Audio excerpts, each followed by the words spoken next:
લડત અને સંઘર્ષ તો જીવનનો એક પાર્ટ છે. સંઘર્ષ વગરની જિંદગી નથી હોતી.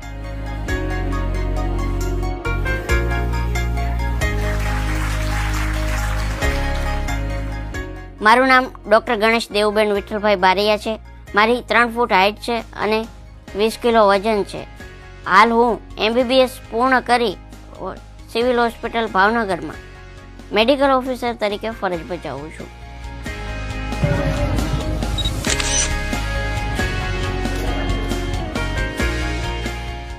ડૉક્ટર ગણેશને સૌથી નાના કદના ડૉક્ટર તરીકે ઓળખવામાં આવે છે.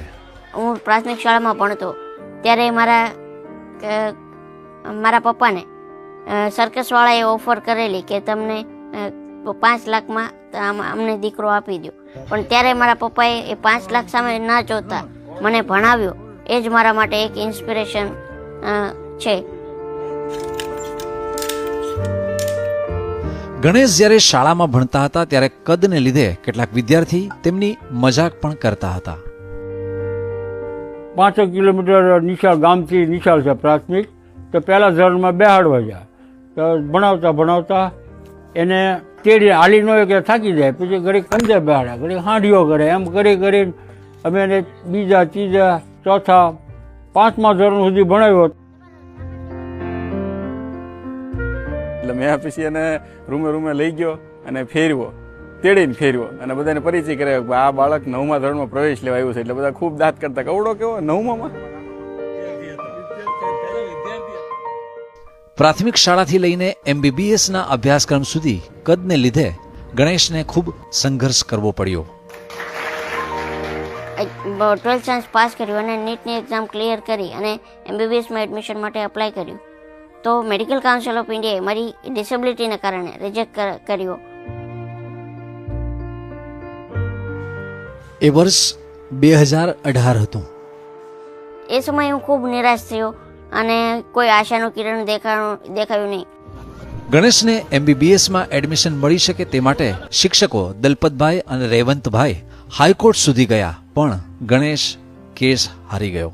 ખૂબ જ નિરાશ થયો અને કહેવાય ને કે બીજો કોઈ રસ્તો મને દેખાણો નહીં કે આગળ શું થશે એની પણ મને ખ્યાલ હતો નહીં. તો એ સમયે ખૂબ જ નારાજ થયું કે એક ડૉક્ટર બનવાનું સપનું હતું એ અધૂરું રહી જશે. તે પછી સુપ્રીમ કોર્ટમાં ગયા, જ્યાં ચુકાદો ગણેશના પક્ષમાં આવ્યો.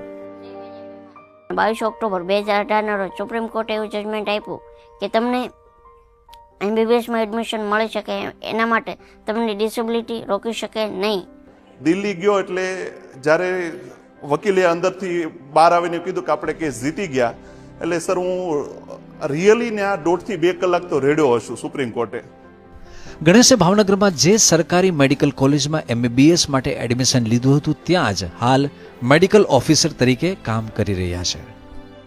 સર્ટી જનરલ હોસ્પિટલમાં MBBS દરમિયાન વિઝિટ કરવાની થતી ત્યારે સૌપ્રથમ દર્દીઓ જોતા સરપ્રાઈઝ થતા કે આવી રીતના પણ ડૉક્ટર હોય છે. પણ ધીરે રીતે એ લોકો કોઓપરેટ કરતા. મારી હાઇટનો સર હોસ્પિટલમાં એ બેનિફિટ રહેતો કે નાના બાળકો છે એ સારી રીતે મારી સાથે વાતચીત કરતા અને એમની નાની જે કંઈ મુશ્કેલીઓ હોય જે બીજા ડૉક્ટરને કહી શકે નહીં એ પણ મને કહી શકતા. તો સંઘર્ષ વગરનું જીવન નથી. તો તમે તમારા લક્ષ્ય તરફ આગળ વધો. ઘણી બધી વાર નાસીપાસ થવાનું પણ મન થતું હોય છે. મને પણ ઘણીવાર એવા કિસ્સાઓ આવ્યા છે.